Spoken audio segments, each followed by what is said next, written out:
Kata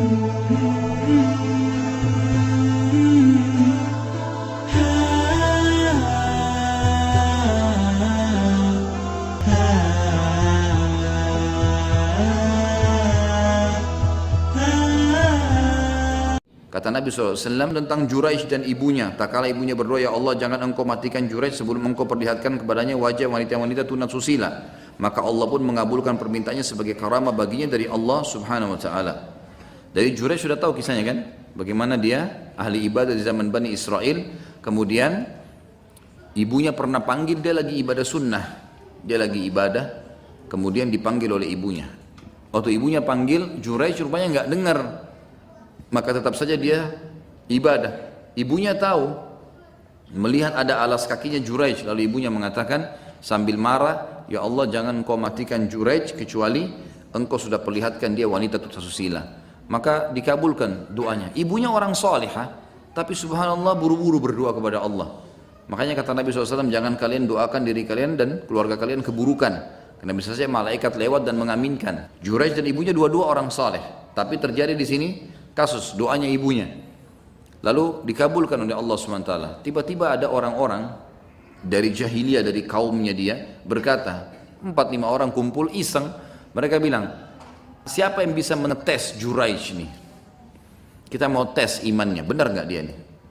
Salah satu mereka bilang, coba kita tes. Yang paling gampang menggoda laki-laki perempuan, cari perempuan tunasusila, naudzubillah pezina yang dianggap paling cantik, paling hebat menggoda, paling luar biasa, kata-katanya beracun dan seterusnya, dipanggil, lalu dia bilang, mereka bilang, bisa nggak kamu goda Juraij? Kalau bisa, kau minta apa saja kami kasih. Kata dia, baik, saya akan goda, bahkan saya akan buat Juraij berzina dengan saya. Kata mereka, buat, kalau kau bisa goda sudah bagus, berzina maka kami kasih lebih besar lagi.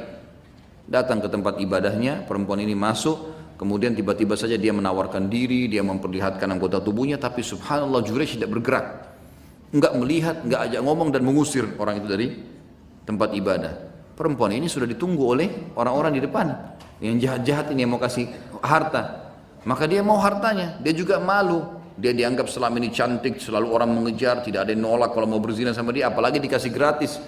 Juraij tidak mau, diusir malah sama Juraij. Dia keluar, lalu dia mengatakan pada orang-orang, saya sudah berzina sama Juraij. Untuk membuktikan kalau saya sudah berzina, lihat nanti, saya hamil dari Juraij. Lalu dia pun pergi ke gembalaan kambing, perempuan ini kemudian dia berzina dengan penggembala kambing. Akhirnya hamil. Lalu kemudian dia datang ke kaumnya dan dia mengatakan, lihat nih, Juraij yang menghamili saya. Orang-orang ini tokoh-tokoh masyarakat tadi mengatakan, tuh betul Juraij berarti bohong tuh, apalah segala, dihancurin tempat ibadahnya Juraij.